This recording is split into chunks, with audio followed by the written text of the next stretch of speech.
Right then, welcome back. So today I'm going to talk about Spearhead. Now what I've done is I've gone through all of the new pricing. So the price increase that goes ahead at the start of next month is basically the pricing that we should be working on when we look at the savings for this collection and that kind of thing. Now the fact that the price is increasing would kind of make you feel a little bit better about the savings in this collection, because I know that there's been various, I think this is the 7th collection from Warhammer to appear on Hachette's, their service, and this one has been largely the worst saving of all. So it has improved slightly, given that the prices are increasing next month, if that makes you feel better. But you know, maybe it does, maybe it doesn't. But what we'll do is we'll go through everything that we've got, and we'll break it down individually. So let's have a look at the collection. Okay, so we get 12 spearheads in total. So they are, we have the Sylvaneth here, we've got the Seraphon, that is the old Seraphon one. Funnily enough, the models aren't that old, it's just that there is a newer spearhead that's available. We've got Gloomspite Gits here. Then we've got the Ossiarch Bone Reapers, and again, that is an older spearhead kit. There is a newer one available. Idoneth Deepkin, again, the old one. Lumineth Realm Lord. We have the Soulblight one, the Bloodcrave Hunt. This is the Maggotkin of Nurgle one, which I like a lot. We have the Cities of Sigmar. That's again the older one. We have Stormcast Eternals. We have the Skaven. So this is the Northwest Claw Pack as opposed to the Warpspar Claw Pack. So there's two different spearheads for the Skaven. This is the worst one. So the Warpspar Claw Pack is brilliant, and the Northwest Claw Pack isn't terrible by any stretch, but it's not as good as the other one. And then finally, we've got these Slaves to Darkness. So it is a big collection. Obviously, we get these terrain elements as well. Those are made up from the one on the right here. That is the Fire and Jade rule pack that came out. And then on the opposite side, we have the Sand and Bone. That was that one. So that is all the content. That's all the content that we know about, excluding any of the premium stuff, but we'll take a look at that in a minute. We'll go through that separately. Premium is basically where the real saving is going to be made. It just depends on you if you want to maintain your collection to be able to do that. I personally will be collecting because I own, let's have a look, I only own 2 of these spearheads so far, and Spearhead as a game, as a little subset of Age of Sigmar, I think Spearhead is brilliant, to be fair. I really enjoy it, and so for that reason, although the savings are less than we would expect, or less than what we used to when it comes to these collections, I'm personally happy with it because it's a load of content I don't currently own. For example, so this week I was about to buy the Sand and Bone expansion to get the new terrain and the new rules and all that sort of stuff, and I stopped myself from buying it because I knew I'd be getting it in this collection. The Fire and Jade was the original launch box that came out, so nothing else needed with that. But yeah, so that's my kind of reasoning. You know, the savings aren't brilliant, but it's all stuff I haven't got for the most part. What I've got is basically what came in the Dominion box, the Stormcast and the Skaven sets. Everything else, I'm pretty certain I don't own. And there are some really good spearheads in here. The Maggotkin of Nurgle is very, very good, very competitive, as is the Slaves to Darkness, as is the Seraphon. Brilliant spearhead, that one. So yeah, so there's some very, very good stuff in here. My only worry is, well, I say worry, is it a worry? We're probably looking at a new season of Age of Sigmar in 18 months, which will bring us towards the end of these the end of these magazines. And if Spearhead gets a massive overhaul for the new edition, it may be possible that we'll get all this stuff and it'll be redundant pretty quickly. I don't think so. I like to think that they will always maintain this. And again, I'm a big fan of just playing what you've got. If it gets pushed aside by GW and all that sort of thing, that doesn't mean to say that you shouldn't keep playing it. But I know that, for example, Mortal Realms, a lot of the Sacrosanct stuff for Stormcast Eternal got binned, and that was heavily involved with the Mortal Realms magazine. And not so much in the UK, but I know that in France, they discontinued all that stuff just a few months after the last magazines had been delivered, which is pretty shocking, to be fair. But, a lot of this stuff is very new, despite some of them being older spearheads and that kind of thing. But yeah, I think it's worth kind of forging ahead with. So what have we got here? Blah, blah, first issue. First issue is very good. I'll have my review of it up in a couple of days. I'm just waiting for some scalper that I've ordered it from on eBay to deliver it, but I'll get through it. The free gifts are nothing new. We get our modeling kit. We get our first divider for free. There'll be a tenner thereafter. There'll be another 3 that come along with it. The nice Citadel paintbrush sets. Citadel paintbrushes aren't the greatest, but these are certainly decent brushes.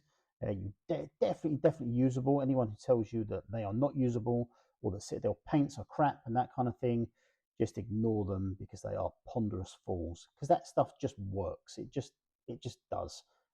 So you might as well enjoy it. We get a mug.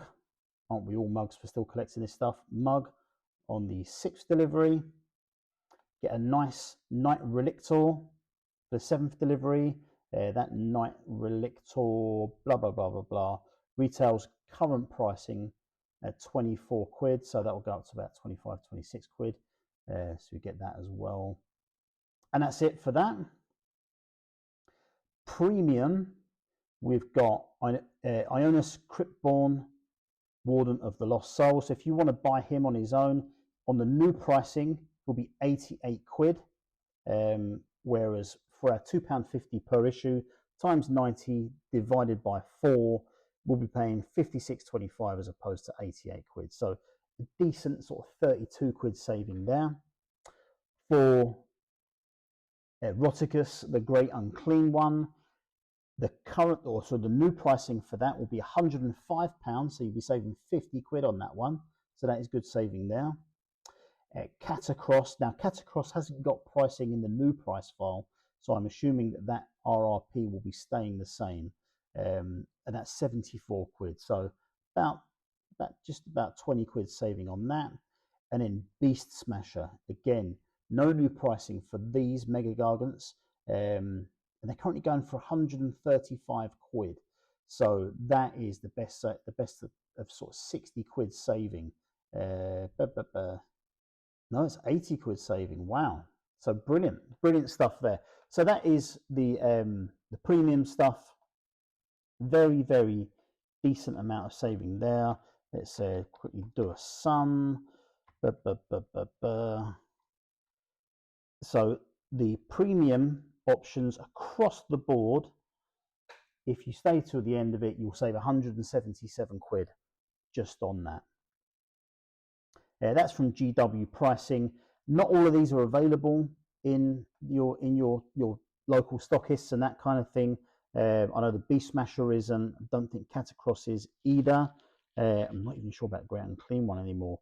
But yeah, a lot of this is GW exclusive, so you won't be able to find them anywhere else anyway.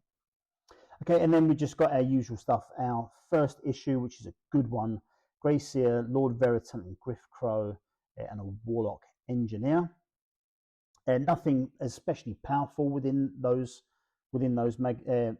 units, but decent starter, you know, 4 individual models all straight off the bat. So that is good. Issue 2 is the Rat Ogres, which is a brilliant unit. They're very, very powerful, very good, especially in Spearhead. Rat Ogres, you know, everyone runs in terror when they run out. Liberators in issue 3, which is cool. And issue 4, we get some paints, just 2 paints and a starter brush, but obviously Retributor armor, because we're starting off with the Stormcast and a bit of Abaddon Black. So very, very cool there. We all know how it works, blah, blah, blah. So that's it. So let's talk about pricing. Let's get back to the image, this one. Okay, so in terms of pricing, for 12 Spearheads, plus the Sand and Bone and Fire and Jade, plus the Night Relictor, which is getting us a free one. If you paid retail for all of that stuff, it would be £1,201. Now, that price doesn't include some things. It doesn't include the other gifts, such as the mug, the brushes, the different things that are here and there. So that just includes the actual models that we get here, along with the Sand and Bone and Fire and Jade sets. What needs to be seen for them as well is making sure that we get all of the cards from those sets. So that hasn't been mentioned explicitly here.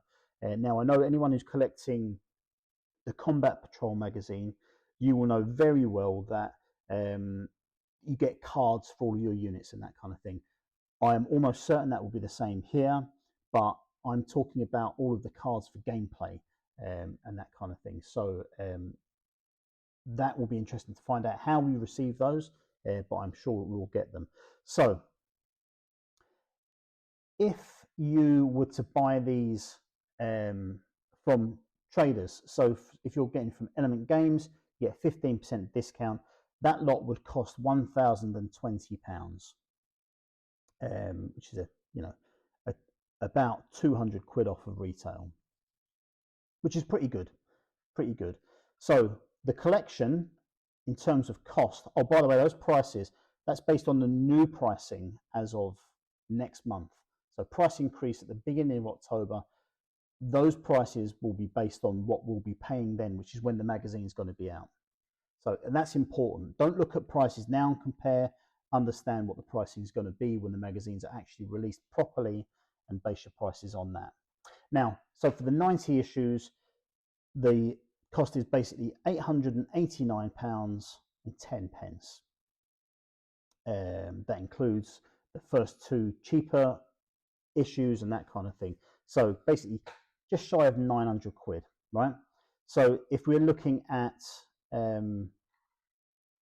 saving on our RRP, that is about a 26% saving. Now, 26% saving is what we used to save a few years ago from the likes of maybe Darksphere. Element Games also had a higher percentage for their price off of RRP and that kind of thing. So that's what we used to be that's what we were used to, just paying straight off the bat. But yeah, 26%. So that is not a lot. When we look at previous collections and that kind of thing, I think to start with we were saving about 50%, maybe potentially a little bit more. And I know that up until recently, even with Combat Patrol and that kind of thing, we have still been saving sort of at least 35, 40%. So this is the biggest reduction. So about 26% from RRP and about as low as 13% buying it from the online traders and that kind of thing. So not a huge saving based on what we used to, but definitely still, you know, a bit of saving from RRP. And like I say, things like Spearhead and Combat Patrol, I like to think that they are a collectible option. That, so what if you've got 12 Spearheads? You know, if you enjoy the hobby, you like your painting and all that sort of stuff, then you should be cracking on with that. You know, it is very good. There's a lot of stuff here, really, when it comes down to it. And if you enjoy collecting and painting and all that sort of stuff, then you know, hey ho, just get on with it. So like I said, those savings, so £311 from RRP or £131 from Internet Traders. That Internet Traders is flexible depending on where you buy from. I've gone for a 15% discount based on that because that's what most of the traders are. You might find traders that are a little bit more, or more likely you'll find ones that are less. But certainly a smaller discount from what we used to than we've had in the past. I'm looking forward to the collection, very much so. There are certain highlights which I'm looking forward to, which let's have a look. Sylvaneth I'm not too worried about. The Seraphon, I love the Seraphon, especially because it's got the more up-to-date Croxigors. They are brilliant, so I'm definitely looking forward to that one. The Gloomspike Gits, yeah, I like the Trogoffs and that kind of thing. The rest of it, I think I might already have, but no, I haven't got Trogoffs, so that might be nice. Ossiarch Bone Reapers, I like the look of them, so I'm looking forward to collecting those. Ideneth, I know a lot has changed recently with Ideneth, with new units and all that kind of stuff, and this is the stuff that we had previously, but it's still cool, you know, running around with these sharks and that kind of thing. Very good. Lumineth Realm Lord, I just don't like them, so I'm not worried about that. I am a big fan of Soulblight, and there's a good range of stuff here. The Knights and the Vargeists and that kind of thing, very, very cool. So I am looking forward to that. Nurgle, awesome, very much looking forward to it. Especially these big flying dudes, forget what they're called. They're all right, but this unit of 5 here, I forget what they're called, but they're a nightmare in Spearhead. So I can't remember what they're called, but they're the Blight Kings, I'm not sure. Very, very cool stuff. The Cities of Sigmar, I've got no Cities of Sigmar stuff, so I'm looking forward to getting a little bit of that. That's cool. Stormcast, meh, I've already got it, to be fair, so not too worried about that. Skaven, meh, already got it, and it's the worst of 2 Skaven Spearheads that are out at the moment. Rat Ogres are the bollocks. The rest of it is not bad. Don't forget your ward saves for your leader there. And then finally, Slaves to Darkness, very, very tough Spearhead there. Very, very cool. Very much looking forward to it. But that's it. So I will be commencing more content for Spearhead in a day or two, as soon as I receive my issue number 1, which I'm looking forward to. And then, yeah, we'll get cracking. So I'm looking forward to that. Thanks very much for watching, guys. If you want to stick around for more Spearhead stuff and that kind of thing, make sure you subscribe and all that good stuff. And I'll be back to you very soon with all of that. Thanks for watching, guys.